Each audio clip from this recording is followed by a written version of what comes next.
Good morning Philippines, good morning world. Kumusta po kayong lahat? Naway nasa mabuti po kayong kalagayan. Ayan, habang binubuksan ko po ang buko.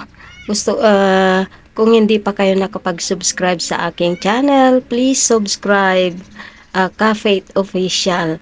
Ayan, bubuksan po natin ang buko para sa ganon ay makainom po tayo ng buko juice. Ayan, maganda po yan sa ating katawan lalo na kapag umaga pa lang. Lalo na sa mga may UTI, maganda po ang buko juice na inumin natin. Nililinisan niya po ito ang ating kidney.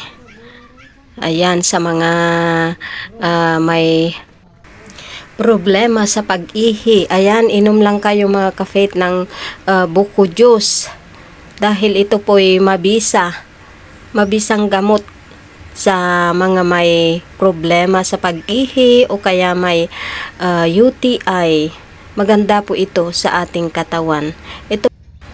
Ito ay mabisa rin itong gamot sa ubo o sa sipon mga ka-faith sa umaga pa lang. Pero yung mga iba, ang ginagawa nila ay parang niluluto nila sa apoy. Saka iniinom yung juice niya kasi mabisa daw na gamot ng ubo at sipon. Ngayon, i-flex ko naman ang tanim ng aking mga anak. O ayan, tignan nyo. Ayan o, diba ang lalaki na? Ayun yung sinasabi nilang kapag mayroon kang itinanim, mayroon kang aanihin. May ano yan, patula at saka ampalaya. Tignan nyo ang dami ng bunga. Ayun o. Ayan. Ayan yung ampalaya, ang lalaki na at ang dami mga ka-faith. Ayan, alam nyo ba kung saan sila nagtanim? Naglagay lang sila ng lupa sa mga sako. Ayan. Tapos, dun nila tinamnan. Nung lumaki na, ayan, nilagyan na nila ng kawayan. O, ayan, tignan nyo. Ang lalaki na at ang dami na, mga ka-faith.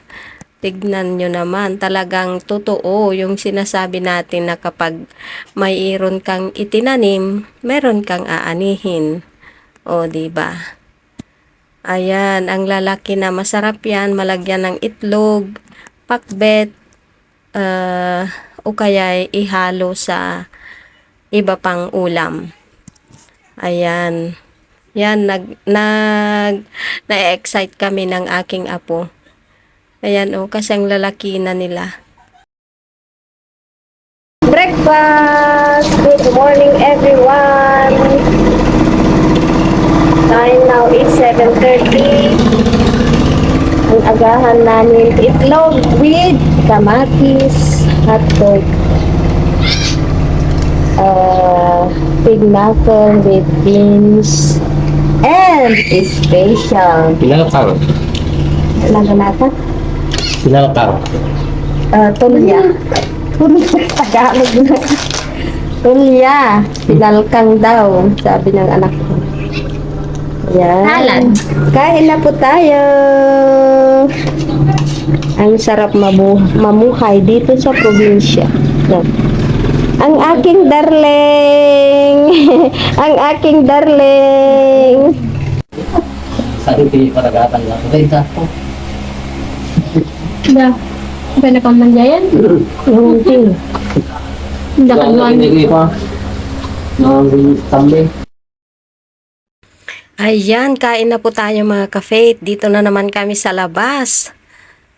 Kumain kasi napakainit ang panahon. Alam nyo, 7:30 pa lang ang oras niyan pero napakainit na. Ang taas na ng araw. So, dito kami lagi. Tamang kwentuhan lang habang kumakain. O, diba? Hindi na nagagamit yung lamesa namin sa kusina. Pero, paminsan-minsan nagagamit. Kahit sa gabi, dyan kami kumakain sa labas, mga ka-faith. Kasi, pag sa gabi, maraming bumibili sa tindahan. So, mas mabuting dyan na lang kaming kumain para sa ganun ay makapagbenta pa kami sa maliit na sari-sari store ng aking mga anak habang kami kumakain at makapagsalo-salo din kami. Kasi kapag sa kusina, maiiwan talaga yung magbabantay sa tindahan. Pero kapag dito, pwede kaming sabay-sabaw. Ayan, yung manugang ko yung naka-black.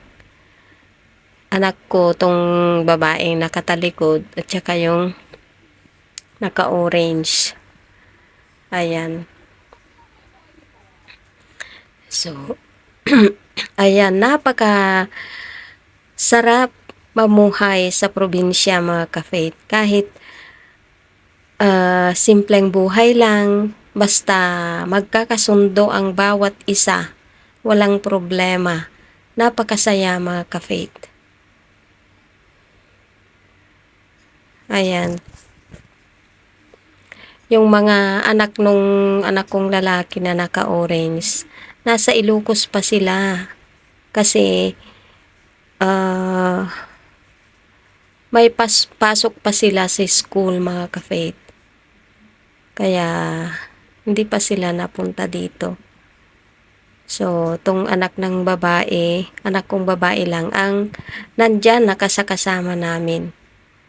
So, ayan, napakasarap yung pinakita ko kanina na tulya, salad na tulya mga ka-faith. Alam nyo ba kung anong ginawa ng anak kong babae niyan? 'Di ba? Yung mga shell dapat natin ibabad sa tubig para sa ganun ay sumuka sila.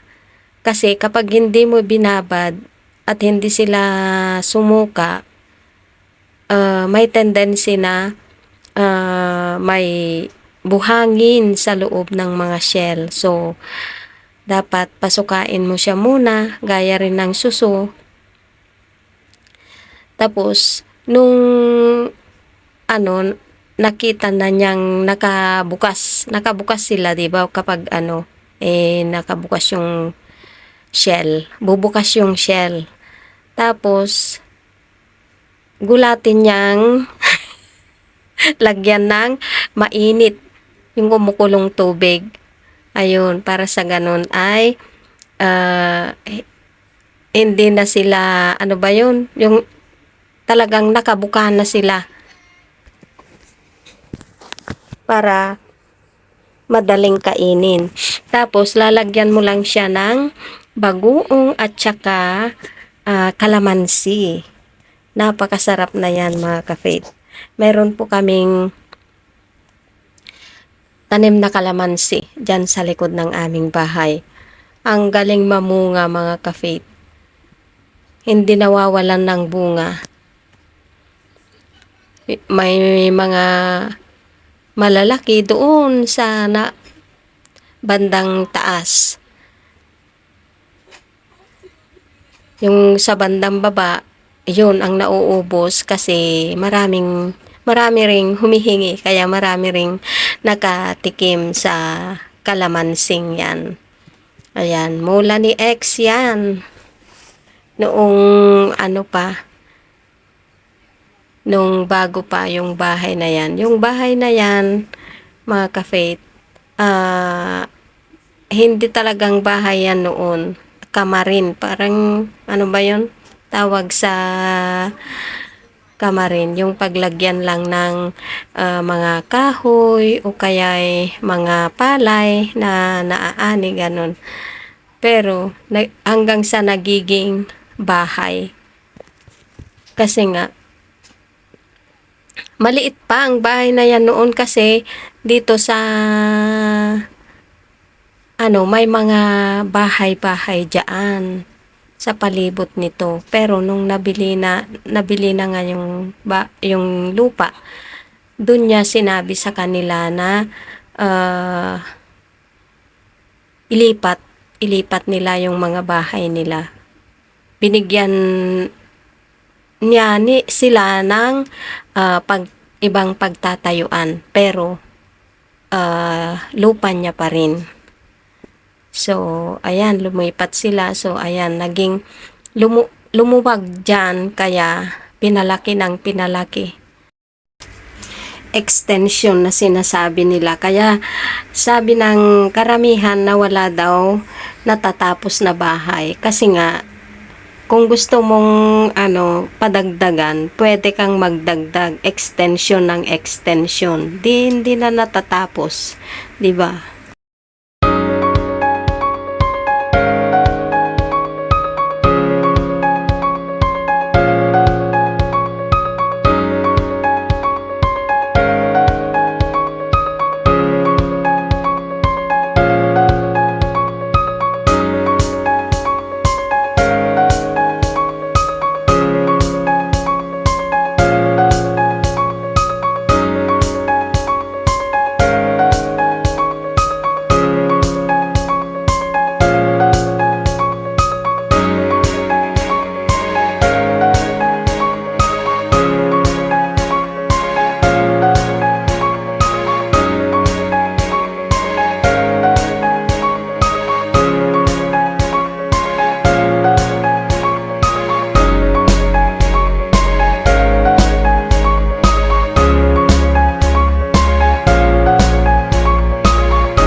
At ngayon mga ka-faith ay gagawa po tayo ng empanada na pang merienda natin. Ayan, yung kapatid ko naghihiwa ng repolyo. Sila yung may alam na or expert sa paggawa ng empanada. Kaya sabi ko sa kanila na magdala sila ng repolyo para sa ganun ay gagawa sila ng empanada para makakain po tayo. Dahil 6 years na tayong hindi nakatikim ng empanada, kaya magpapagawa na lang tayo. Ayan, ganyan pala ang paggawa ng empanada. Yung repolyo ay lamasin mo lang, mga ka-faith, para sa ganun ay lumambot siya. Para hindi niya tusukin yung dough natin mamaya. Ang ingredients niyan, repolyo, magic sarap, manteka, rice flour, itlog, at meron din langgonisa para sa ganun ay masarap. Ayan, iluluto mo rin yung rice flour para sa ganun ay maging dough. Iluto mo lang saglit at dapat kontrolado yung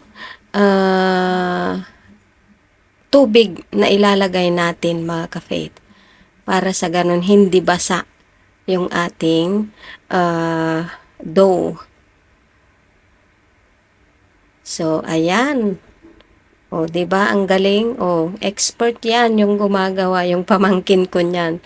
Lagi siyang gumagawa ng pambenta niya, mga ka-faiths. Kaya, expert na yan sa paggawa ng empanada. Ayan. Na walang kulay yan, mga ka-faith. Kasi, yung sponsor ng Atsuete ay hindi pa nakarating. Kaya, yan na lang. Natural na kulay, mga ka-faith. Diba? Hindi naman pang benta. Pero kapag yung kulay, kasi mga ka-faith, pang dagdag, para maengganyo yung mga taong bibili. Ayan. Pero, ayan, sigurado ako masarap yan. Ayan, expert yung gumagawa, mga ka-faith. Ayan, ang galing ng pamangkin ko. Lagi silang gumagawa ng empanada na pangbenta nila, mga ka-faith. So, ayan, sesentensyahan na po natin ang ginawang empanada. Napakasarap. Ayan, marami nang naluto, mga ka-faith. Marami yung nagawa namin mga ka-faith. Ayan, busog na ang lahat, nakakain na ang lahat. Kaya shinare na lang namin ang blessing. Share the blessing para sa ganon ay mas marami pang blessing na dumarating, di ba?